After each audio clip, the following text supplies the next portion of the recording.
April 15th Energy and Environment Committee to order. Asking my colleagues who have not made their way to the committee, Mr. Koretz, Mr. Blumenfield, and Mr. Weezar, I think is going to be out, Mr. Weezar. So we'll go ahead and take item number 1, and hopefully we'll get some folks here to make it so that we can vote on it. Certainly. Item number 1, Board of Public Works and City Administrative Officer reports relative to the Sewer Construction Financial Assistance Program. Lisa Mowry from Bureau of Sanitation and Mr. Harana from CAO's office. Ms. Mowry and Mr. Harana, good afternoon. Good afternoon. We've got a quick presentation. We'll go over it quickly today to give you a little bit of background about this program. There's 2 things we're trying to deal with in this program. One, and a fact that a lot of people aren't familiar with, is that property owners are responsible for the sewer lateral that connects their house to the city mainline sewer. These can become damaged over time, root intrusion, damage from construction, and repairs to them can be very costly, and they tend to be the sort of thing that has to be dealt with immediately and can't be put off. We also have a fair number of properties that aren't connected to the city sewer but have on-site wastewater treatment systems, typically a septic tank or cesspool. And some of these that are older perhaps aren't functioning well, and there could potentially be environmental issues due to leakage from both the septic tanks as well as the laterals. Slide 3 looks at the number of laterals where from our extensive televising program we do in our mainline sewers, we can also see issues with the sewer laterals. So we think that there's about 10% of sewer laterals citywide that have severe root intrusion, which could damage the lateral. Slide 4 shows a map of the location of OATs within the city of LA. Council, our very own Council District 7 leads the way with almost 5,000 of these. But they do exist in every council district in the city, with 7, 12, and 3 being the districts with the highest concentration. So we frequently get asked at sanitation when people either want to abandon their septic tank and connect to the city sewer, or when they have a problem with their lateral, if there's some assistance that we can offer. And in the past, we've never been able to do anything for them. These are private property issues, and so we don't have a funding mechanism to help them. But we've got an idea that we think will work, and we're here to talk to you about the pilot program for that. So slide 6 runs through some of the basics of the Sewer Connection Financial Assistance Program. This would be open to customers who either have a sewer lateral that's in need of repair, or to customers who have an OATS, but there is a city sewer nearby that they could connect to. The financial qualifications we're looking for, and in some of the previous documents, they were a little more significant, but through the review process at the CAO, they came up with some good ideas to streamline it, to make it a little more customer friendly. Basically, we'll be checking if folks are up to date on paying their property tax bill. Are they up to date to paying all of their sanitation bills that are on the DWP bill? And for the businesses, we'll make sure they're up to date on the LA tax system.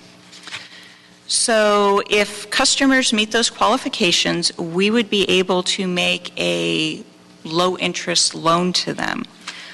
They would be required to use a contractor that's licensed and bonded, but it would be up to them to choose the contractor of their choice. They would receive the assistance in the form of a check that was issued both jointly to the property owner as well as to the contractor, so we can make sure they're using it for the intended purpose.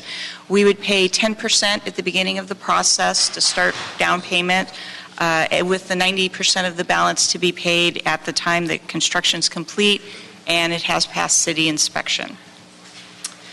So the repayment of these amounts, what we're envisioning, because the intent is this is going to be a revolving fund loan. We would loan money out and the customers would repay it. So we want to make sure that there's good movement of the money so we can keep offering this to more and more customers. So we're looking at customers being eligible for up to $25,000 for an individual property. For people who have multiple properties, we would cap it at $50,000 for each fiscal year. That way it gets spread around and we can't have one large property owner come in and scoop everything up if they've got 50 apartment buildings, for instance. We want to spread this around to as many people as possible. The repayments the base period of time would be 5 years. For customers who receive more than $10,000 in assistance, that would be stretched out to 10 years, so that when that shows up on their property tax bill, it's not an onerous amount. It's something that they would be able to repay during that time. And if they choose to repay it early, there's no penalty for that. That would be great. We can turn around and loan that money out to other people. The interest rate on this loan would be equal to the annual earnings of the Sewer Construction and Maintenance Fund pool of investments. That way, there are no concerns about the fact that we are using public money to make these loans for improvements to private property. As long as we're recouping the interest rate, we would if we still maintain the funds and had them invested, then there's no issues with that. The good news for our customers, the bad news for our fund is that amount has been pretty low recently. So for customers, this may be a 1%, 2% loan. The most we would expect for it to maybe get up into the 4% region. So it's definitely a cheaper source of money than if they had to go out and put this on their credit card because it's a sudden last-minute expense. And as I mentioned, the repayments will occur on the property tax bill. We felt that was the strongest repayment mechanism that we would have. So you may be wondering, where did we come up with this pot of money for this? On slide 8, we talk about when we did the last rate adjustment for the wastewater program back in 2012. This program was designed at the time we did those rates. So what we did for the first 5 years of the rate adjustments is we added an additional 0.5% increment. So for the first 3 years, rather than the rate adjustment being 4%, it was 4.5%. For the next 2 years, instead of 6, it was 6.5%. So we're taking that 0.5% increment and putting it in a fund that's going to be dedicated as the seed money for this revolving fund loan. One area where we're differing from the recommendation in the CAO report, just because we have new information, they mentioned that the expectation that there would be about $34 million available for this. We now have reduced that to about $30 million due to water conservation. The amount people are paying is going down, so that 0.5% increment is actually being reduced. But we still feel the $30 million is a very robust pot of seed money to start this program. After that period, when we've gone through and we've exhausted those funds, by then people will have started repaying, and we will use the principal and the interest to keep turning the money over and make additional loans. This was something that was included as part of the Prop 218 notification we did at the time. So this is a covered program, and we don't have any Prop 218 concerns about this. So because this is a very new endeavor for us, we want to start it as a pilot program. Go through, do a first group of customers, work out any potential kinks in the system, and then if there are any, we'll come back with recommendations before we open this up citywide. So we're looking at offering this to about 50 customers, wanting to get a mix of customers who are doing the lateral repairs and the ones who are doing the OATS abandonment and the connection to the city sewer, so we can test both of those types of properties. We feel we'll be able to get the 50 customers within a 2 to 3 month period. What we'll be doing is sending letters to customers and giving them a time frame, 30 days, for instance, that they have to respond. And if they haven't, then we go to the next group of customers that have been identified. So we'll be reaching out in this initial group to high-risk OATs, ones that are very close to water sources or that there are other reasons to feel there could be a higher risk of failure, and the sewer lines where problems have been identified, whether it's root intrusion or other issues, so that we make sure that while we're testing the program with the first 50, we are getting the funds out to people who really need it. So as we get started, the repayment could start if we've got loans that go out before August, which is our deadline to get information in for the property taxes. We could start seeing repayment as soon as December of 2015, but certainly we would expect to see the repayment start by April of 2016. So on the final slide, what we will be doing after we go through the pilot program is the CEO has recommendations for us to report back to council at 3 milestones. 30 days after identifying the first 50 participants, so we can share information about what types of customers are going to be in the program. 60 days after we've completed the financial assistance application process, so we can talk about whether there were any difficulties that people had applying, things that we might change in the full-scale program. And then 30 days after we've started receiving the financial assistance repayment, so we can report back on what will hopefully be a 100% repayment rate. But if for any reason we saw any issues with that, that would certainly be something we'd want to talk about before we moved forward to the full-scale program.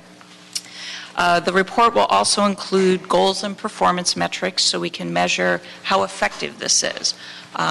Is there a lot of interest from the customers, or do they say, well, rather than going through a process with the city, I'd rather just put it on my credit card because that's something that I'm already doing and a process I'm familiar with? The results, the feedback we get from the customers, do they like it? What parts of it do they hate? And then any recommendations that we have to improve the process when we roll it out to a full-scale project. So with that, I'm open for questions, or we can hear from the Before we go CAO. to Mr. Labange, we do have a quorum. We don't do a roll call here. We've got a quorum. If it's okay, I'd like to take items 3 and 4 on consent, if there's no objection with my colleagues. Hearing and seeing none, those items will be deemed approved. Good. Mr. Hirano. Thank you. Ms. Mowry did a very thorough report, so I don't have much to add. I think the only 2 comments I would make at this point, other than we agree and we recommend that you approve the Bureau moving ahead, is that the timeline on repayment of the funds is unknown. We believe that we will achieve 100% repayment, and we believe that it'll start coming in very quickly once the funds are distributed, but it is really unknown. It could be an extended period of time that some of the funds take to get collected. Having said that, we're still recommending the collection method, and we think that the Bureau has done a good job in going after the correct collection methodology. The second thing I wanted to point out to you is that this whole pilot and the program moving forward, should it succeed, will be basically be able to be managed through a budget appropriation. So by moving forward, you will not create any additional liability, the unfunded liability within the sewer fund. You'll be able to manage it based upon however much money you deem appropriate to put into the program at any given time. So having said that, I would recommend approval and ask that you move this forward to council. Very good, Mr. Labange. Yeah, a couple of questions. The National League of Cities, it was a conference I've attended a couple of times. I met vendors, and I think they operate with Public Works in the California area in the city of San Diego, where you pay a small fee to protect your lateral connection. Are you familiar with that at all? Absolutely. That's item 2 on our agenda today. Okay, so which we support, but I'll wait till item 2 if it comes along. But in this particular item, I want you to go where it's needed the most. I know the East San Fernando Valley, I think, has more houses on septic tanks and not on city sewer, and all this has to catch up as we move forward on that. But even in this, with the laterals, I would just say the 11th district and the 4th had the most. Was that because of tree roots, you think, or why? Tree roots are certainly one of the leading causes. But why the 4th district and the 11th district? Because your districts have a lot of trees. You support that kind of... Yeah, you're agreeing there. It also ties into other issues Got as it. far as how old the sewer laterals are. Certain parts of the city where Right. have been developed earlier tend to have more issues. What was interesting, and it does go in a rash period of time, over the last decade, there were times when there was water breaks, and then they come and they go, and they come and they go. But when they did a significant study, many of the water systems in the central part, or the oldest part of the city, had the highest grade steel or content within the metals that prevented breaks, where then some that were done in what they say the post-war time had lesser grade steel, and then it had more breaks. So it's interesting how that all plays into it. But I think it's so important, education of the public that we serve, and the importance of the sewer system, the importance of the lateral connection, because it's always a shock to the people when they find out it's their responsibility. So, Yeah. okay, thank you, Mr. Chair. Very good. Mr. With the 3rd highest septic tanks in the city, Mr. Blumenfield? I'm number 1. great. I mean, I'm excited that you're doing this and moving us in the right direction. A question about the financing piece of it, because a lot of times when we do repayments through the tax system, we end up with some real complications. When I tried to do a property tax postponement, this happened, and through the PACE program was delayed for many years because of the banks not wanting to see first lien loans added on to home loans, because then Fannie Mae and Freddie Mac would refuse to work with homeowners that had those first liens. How are we avoiding that in this process?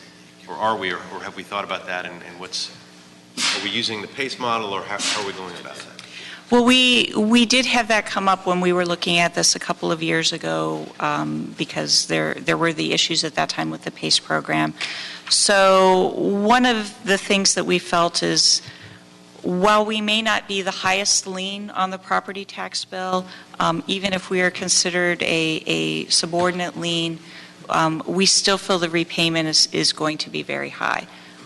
Will we potentially lose some dollars that maybe we wouldn't if we were the highest lien? Possibly.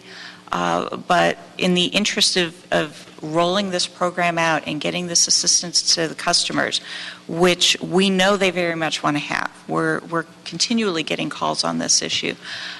We felt that let's get this out, let's test it. If it turns out that after, you're right, the first year of data certainly is one data point, but it's not going to tell the whole story. We're going to have to see how things look after a couple of years of collection. And if it turns out that we feel that being in a subordinate position is impeding our ability to get the money back. Are we in a subordinate position? Because once we're attached to the property taxes, doesn't that give us a higher position than some of the banks? We'll go ahead and confirm that. It's been a couple of years since we talked to the county on this issue, but yeah, we'll check with them and see if there have been some developments on that. I mean, again, I want to see this happen, and I just have seen the problems that come up with this. Right. But that have found solutions. Like the PACE program has a solution because the state has a program to basically guarantee those loans, and we may be able to guarantee those loans through a city fund, because we're not talking about that much money in the scheme of things. Right.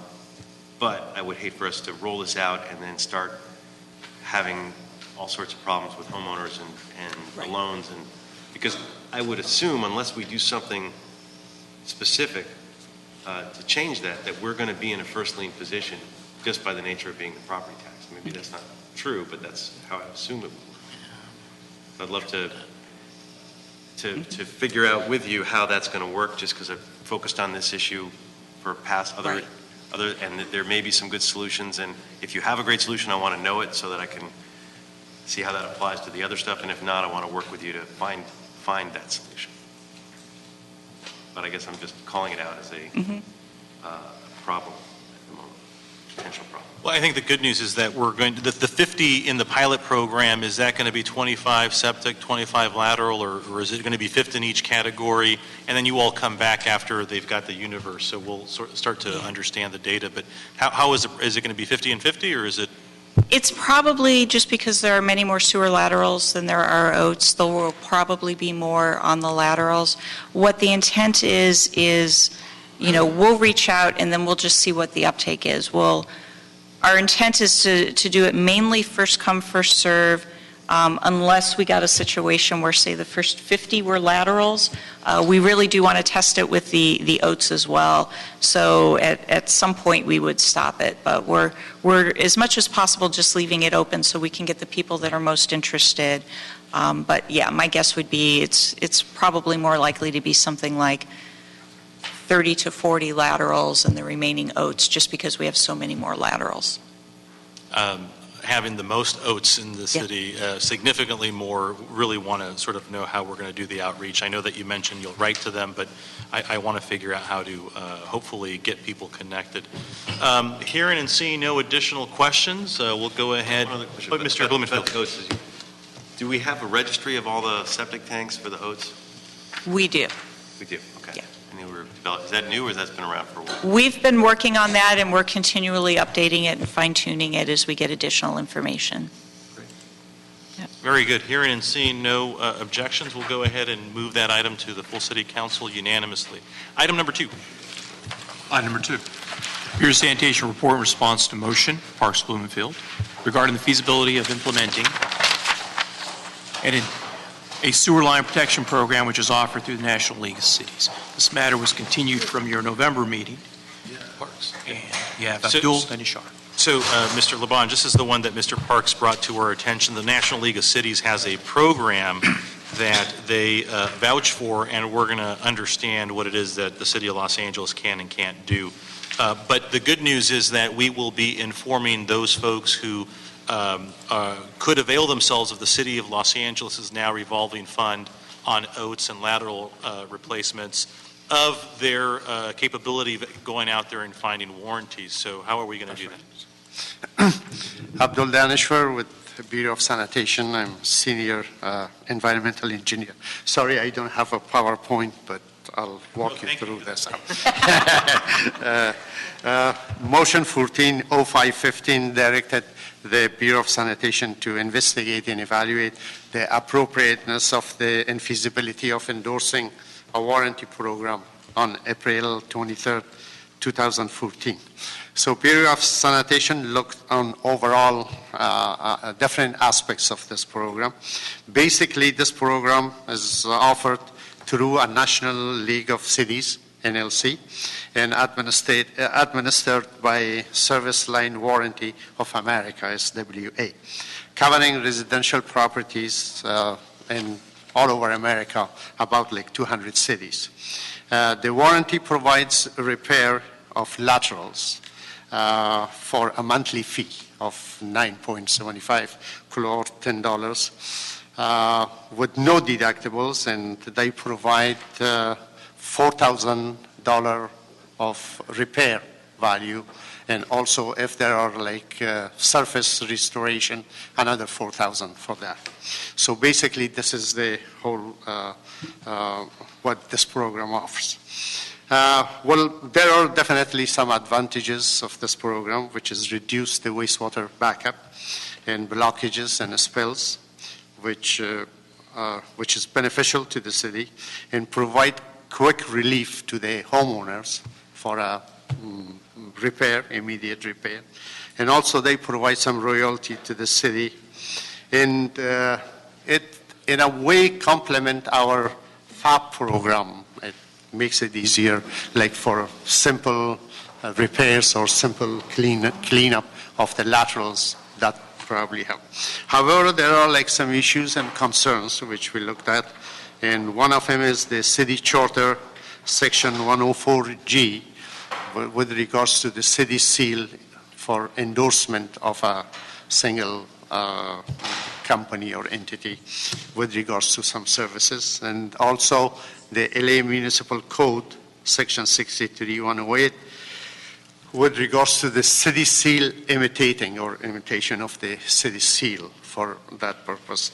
And also our conversation with city attorney also raised this concern that the endorsement in allowing SLWA to use the city seal may expose the city to potential legal liabilities should the company fail in their to meet the goals of the and promises of this program.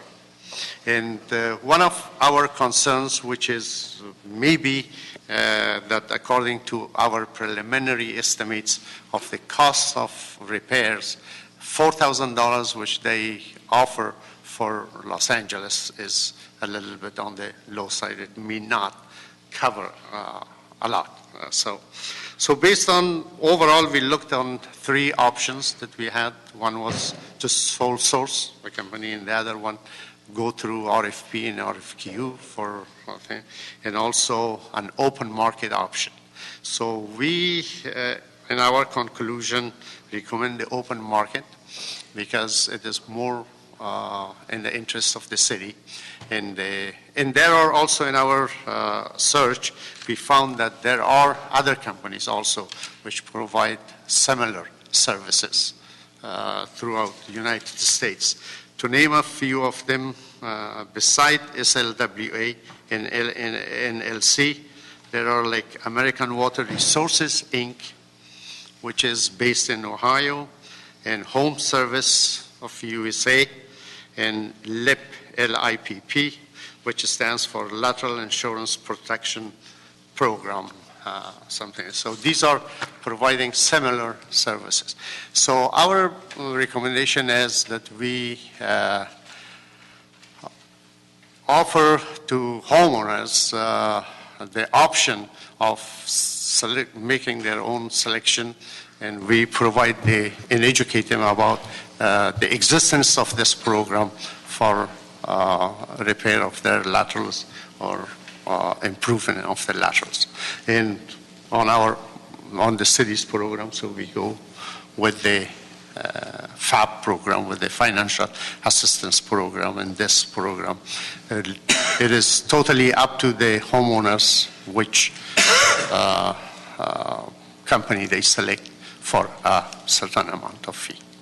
And as Abdul mentioned, Lisa Mowry, Sanitation again, we feel that these can be very complementary programs, and it's really going to come down to every individual homeowner. If I'm a homeowner and it's a relatively new property and I'm not expecting problems, I may not want to pay for the insurance, but it would be nice knowing if something did happen and I had to do something with my lateral, the financial assistance program would be there to help. Or we could have situations where people do sign up for the insurance, but they get capped out at $4,000, and they've got a $15,000 bill. So they could then come to the city for that remaining $11,000, and we could help on that side. So we certainly see a benefit to having all of the options there rather than having it be an either or. Very good. We do have one speaker card on this. Mike Stevenson, come on up. You've got 2 minutes, sir. Thank you.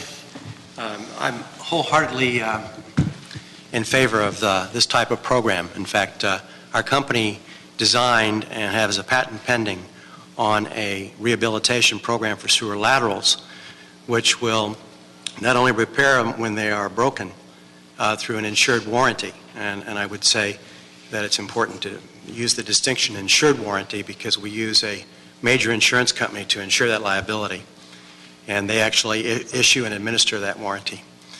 But we also add to it an environmental fund. So the monthly cost of the program may be $595 for the insured warranty to cover the damages to the sewer lateral, but there would be a separate $3 fund, which would be a proactive environmental fund to do inspections on sewer laterals for all participants to proactively repair the sewer lateral through repair, replacement, or relining, because we're addressing, hopefully, the inflow infiltration problem, which while we're in a drought right now, we don't have much of an issue there. That's not going to last forever, hopefully. And the inflow infiltration problem, creating sanitary sewer overflows, is a big issue. So by having a proactive approach to this whole concept with this bifurcated fund, we're able to inspect and clear up those issues in advance of them occurring. And in a period of years, it would be able to work throughout the city to take care of the sewer laterals that are needing repair. If it's an emergency repair, it'll be covered by the warranty. If it's a proactive repair, it would be covered by the environmental fund. So that would pick it up initially and do that repair and get a lot of sewer laterals in great shape before the problems actually occur. Great. Thank you very much. Colleagues, any questions? Well, the question is, San Diego's, I don't know what type of city we are. They seem to have something, but you don't like what San Diego has. I hear what you said. It's not a matter of like. I think that what they were saying is that the charter prohibits us from endorsing. What's different? Have you looked at what's different in San Diego, or? Yeah, we contacted City of San Diego Good. And we know about their program. They went through an RFP. Okay. This is and- good news. Yeah, and they We could do an selected. RFP. Okay, you gave me the answer, so you got it down track. Yeah. You're down track on it. Yes. We do an RFP, we should look at it. And maybe if you, I mean, I see our fine director of sanitation here, but maybe, I don't know if you split the region up, or if you all have one, you want to make sure it complies with it. But I just think we have to be partners in a way, because the big one's coming. Lucy Jones, do you hear me? And you know who Lucy Jones is? Very good there, very good, I know that. And it's going to happen, and then there's going to be all this cost. So maybe there's a partnership. Mr. Zaldivar, thank you. Not because I have factual information, but we will find out a potential distinction between us and San Diego. We do not own the sewer laterals in LA, as you know. Other cities own the laterals. San Diego owns those? I don't know. I do not know that. We will verify that. Go tomorrow. We will. But that could be a distinguishing whether a city can farm out the work and essentially franchise the Got it. repair of laterals. That's the big difference. Got it. Good. Mr. Blumenfield, any questions? So just so if we go with the open model, is there anything we have to do to make that happen? No. Nothing we would have to do to make it happen. What the city's role in that case would be is helping to get the word out that these programs are available and letting property owners know about them, but letting them know there's a variety of them, so, you know. So right now, if somebody wanted to buy insurance, this type of insurance, the National League of Cities company or any of these companies could go to their house and sell them a policy. Yes. There's nothing we need to do to make that happen. Correct. No. But for whatever reason, it's not happening, right? And is that just a matter of information? Or is there, so there's not a barrier to the market that I'm not seeing? Like, why isn't it happening right now, I guess? Without the endorsement of a city or support of the city and making the people aware of the problem, a company to market it, it wouldn't be economically feasible because the marketing costs without that kind of support. So even if it's a single company or if it's multiple companies that the city is recommending, to look at, the fact that the city does it is a key factor. Thank you, Mr. Stevenson. Your time was up with the 2 minutes, so just to maintain our procedures here. Mr. Zaldivar? Well, I was going to draw an analogy similar to, say, earthquake insurance, since you're talking about Lucy Jones. Folks, why do they not buy earthquake insurance? Many don't. Still, the majority don't. It's, I just bought a laptop computer. They offered me a warranty contract. Did I buy it? I took a gamble.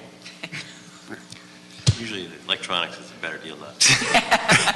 But I think the point here is that now that there is I think the opportunity for the City of Los Angeles to help fund these types of solutions, I've asked staff in the course of their report backs to make sure that they're also letting people know that there are insurance products out there that will serve as warranties. So it becomes an option for people. We're just prohibited to using the city to endorse, thanks to the city attorney's office's research. And so the choices really become, do we do an RFP and try to have one person a group for the city of Los Angeles, or let the open market go? I think with the information that's going to come back and the reports back, we'll get a sense what people are taking and not taking, and maybe at that point we decide whether we need to get into an RFP process. Yeah. In our research on the lateral issue in Los Angeles, we have found out that there are a lot of homeowners that they don't know that the repair and care of laterals is their responsibility, because they call us and say that come and fix it, and when we tell them that it is by law it is your responsibility, they are surprised. So, an education program through our outreach would definitely benefit, and also through the information about the financial assistance. And the potential for warranties. So very good. Hearing and seeing no additional comments or questions, we will we will note and file that item as much as it was informational. And with that, there are no general public comment cards. Very good. We're adjourned.